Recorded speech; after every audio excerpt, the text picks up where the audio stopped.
Imagine waking up tomorrow, right? And your heating just doesn't work. There's no thermostat, no cozy fleece blanket, and definitely no delivery apps to bring you hot soup. In this explainer, we're unpacking some truly mind-blown source material on surviving the Ice Age.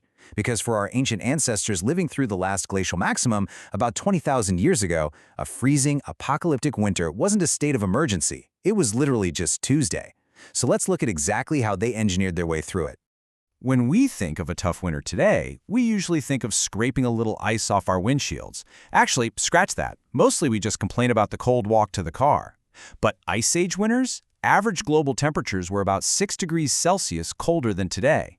Now, I know 6 degrees doesn't sound like a massive deal, but to put that into perspective, based on our source data, that is the literal difference between a city like London being a bustling metropolis and being buried under a full kilometer of solid ice. Sea levels were 120 meters lower. Entire landscapes were completely different, exposing these vast land bridges like Beringia between Siberia and Alaska. And in the unglaciated regions where humans actually lived, temperatures could plunge to a brutal minus 30 degrees Celsius. Without central heating, how did naked apes like us possibly make it? Well, it wasn't just the cold they had to worry about. The landscape was absolutely packed with breathtakingly dangerous megafauna. Our Homo sapiens ancestors, and our older Neanderthal cousins who were dealing with this way before we even showed up, were sharing their backyard with 300-kilogram cave lions that were significantly bigger than modern African lions. They also had to deal with the Irish elk, sporting antlers that spanned 3.7 meters. Just imagine that. It would make walking through a modern doorway completely impossible. These massive animals were simultaneously the absolute greatest threats these people faced and, as we'll see in a bit, the most critical resources keeping them alive. Okay, let's dive into this, starting with our first physical defense. Humans have been controlling fire for a remarkably long time. We're talking traces in the Wonderwar Cave in South Africa, going back roughly 1 million years. So by the time Ice Age winters became a serious everyday survival challenge, fire wasn't some new experimental tech they were just figuring out. It was a deeply understood ancient survival system. We tend to think of fire just as a way to stay warm, right? But in reality, fire was pulling serious overtime, doing about 15 different jobs simultaneously. It was a bodyguard, keeping those massive cave lions away at night. It hardened their weapons. It provided vital light during winters that had up to 16 hours of daily darkness. It dried their wet clothing, which is literally the difference between temporary discomfort and lethal hypothermia. But perhaps most crucially of all, cooking. Evolutionary biologist Richard Wrangham argues pretty compellingly that cooking made calories dramatically more bioavailable. We basically traded gut tissue for brain tissue, all because cooking did the heavy digestive work our guts no longer needed to do. So fire didn't just keep us warm, it literally allowed our brains to grow. So it turns out, because fire was so foundational to absolutely everything, losing it was a potential death sentence. Just imagine your fire going out in a howling blizzard with no way to restart it. No thanks. That makes the firekeeper arguably the most crucial member of the entire community. Not the biggest hunter, not the strongest warrior. The true MVP of the Ice Age was the person whose specific job was to keep that communal flame alive through the freezing, terrifying dark. Of course, a fire is always best kept inside. And this brings us to cave real estate. A deep cave is brilliant natural shelter because it maintains a stable internal temperature somewhere between 10 and 13 degrees Celsius year-round. But our ancient ancestors didn't just crawl into a dark hole and huddle together. Archaeological evidence shows a highly organized, deliberate use of space. They built stone-lined fire pits to maximize heat distribution, and they created specific, designated zones for sleeping, making tools, and prepping food.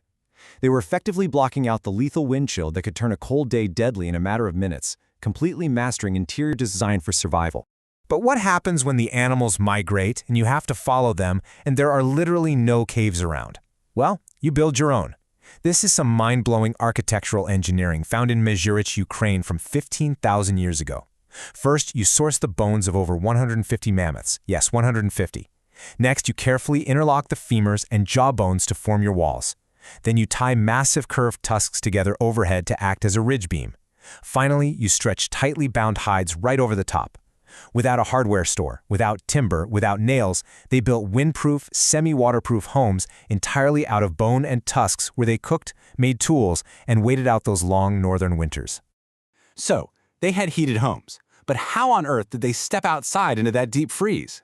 Tracing the evolution of what we can call wearable microclimates reveals just an incredible timeline. It actually starts 170,000 years ago with a very clever, kind of weird scientific marker, the divergence of body lice from head lice. That specific split tells us exactly when humans started wearing clothing. Fast forward to 40,000 years ago, and we see bone needles so perfectly crafted that the eye is barely a millimeter in diameter. I mean, these were absolute precision instruments. Which leads us directly to the astonishing Sungheer burial site in Russia, dating back 34,000 years. At that Sungheer site, 2 children were found buried with thousands of individually carved ivory beads sewn right into their garments. And reconstructions reveal a highly sophisticated 3-layer clothing system. You've got an inner layer for moisture management, a mid-layer for crucial insulation, and a tough outer hide for wind and water resistance. They process these hides using a super labor-intensive chemical method called brain tanning. Now that sounds a bit like a zombie spa treatment, but it made incredibly supple, waterproof leather. So the really crucial takeaway here is that this 34,000-year-old system is exactly the same layered system modern mountaineering guides recommend today. They figured all of it out through pure, high-stakes trial and error. But keeping the outside of the body warm is really only half the battle. We have to talk about the internal biological furnace and what the source material brilliantly calls the merciless math of calories. In sub-zero conditions, your basal metabolic rate can increase by 50% or more just as your body desperately tries to maintain core temperature. Add in hunting, gathering firewood, and trudging through deep snow, and the caloric demands become staggering. If you didn't eat enough, you didn't just get tired, you became hypothermic, and you died very quickly. This metabolic math reveals a pretty surprising truth. Fat was the supreme currency of Ice Age nutrition. Not protein, not carbs, fat. Because fat provides more than twice the energy per gram of either protein or carbohydrates. It is precisely what the human body burns to generate massive amounts of heat, which is exactly why they had to go out and hunt the most dangerous animals on planet Earth. 500,000 calories. That is what a single, mature, 6-ton woolly mammoth provided. That is enough dense energy to feed a group of 25 people for several weeks. But hunting a massive, highly intelligent animal with enormous tusks that can easily impale you, yeah, that isn't easy. It required extraordinary collective intelligence. They executed these highly coordinated group hunts, driving animals into bogs, ambushing them at river crossings, and using fire and loud noise to direct them exactly where they wanted them. So once you actually secure 500,000 calories of meat, how do you keep it from rotting? Well, you use the world as your giant refrigerator. They developed incredibly sophisticated preservation strategies. They dug caches directly into the permafrost, effectively creating these massive deep freezers. They wine-dried thin slices of meat in the freezing cold air, and my absolute favorite, they created an ancient energy bar called pemmican. They mixed dried, pulverized meat with rendered fat and berries. It was so calorie-dense and could last for months without spoiling. They were actively, rationally over-preparing to ensure they survived. All of this intense coordination brings us to a major cognitive shift. We really need to completely dismantle this modern reality TV myth of the lone survivor who goes out into the wild with 2 wet sticks and conquers nature all by themselves. In reality, Ice Age survival was strictly a group project. Hunter-gatherer bands required a core network of about 20 to 50 individuals. The margin for error was exactly 0. You needed the butchering specialist, the plant gatherer, the toolmaker. Individual survival was completely inseparable from the survival of the group. Which brings us to this incredibly powerful quote derived from the source analysis. The old woman who knew every plant was not a burden, she was a library. Think about it. In a world without the internet, without books, stories told around the winter fire weren't just simple entertainment. They were rigorous education. The elder who remembered that terrible winter 15 years ago and knew exactly which hidden valleys still held deer was an irreplaceable generational database for the entire community.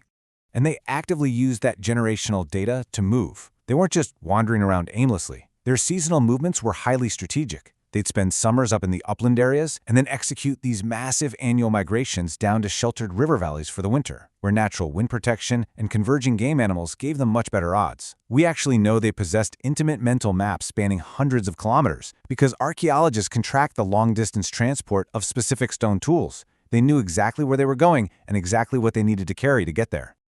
And this brilliantly illustrates our next point. We've all seen those famous cave paintings, right? Places like Lascaux or Altamira, they're usually framed as just spiritual decoration or early artistic expression. But researchers suggest we should really also view them as permanent information storage. These were 40,000 to 17,000-year-old visual databases recording animal behavior, seasonal presence, and intricate anatomy. It was crucial survival technology, purposefully recorded on the most permanent medium they had available to them: solid rock walls. Finally, let's talk about the mind. Because being trapped in a dark, freezing shelter for months on end with limited food, that is a prime recipe for severe psychological collapse and social fragmentation. But they didn't just physically survive, they actively managed their psychology. They deliberately cultivated morale through shared ceremony, ritual, and music. I was absolutely amazed to learn from the source material that we've actually found incredibly complex bone flutes dating back 40,000 years. They understood intuitively that a group that maintains its morale survives and a group that fractures dies. So our ancient ancestors were not just passively enduring the cold. They were actively, intelligently problem-solving at a scale of collective genius that we honestly constantly underestimate. Today, we've traded all of that for central heating, Gore-Tex jackets, and the magical ability to order hot soup from our phones at midnight. And hey, it's a great trade for us. No complaints there. But it leaves us with a pretty humbling final thought to reflect on.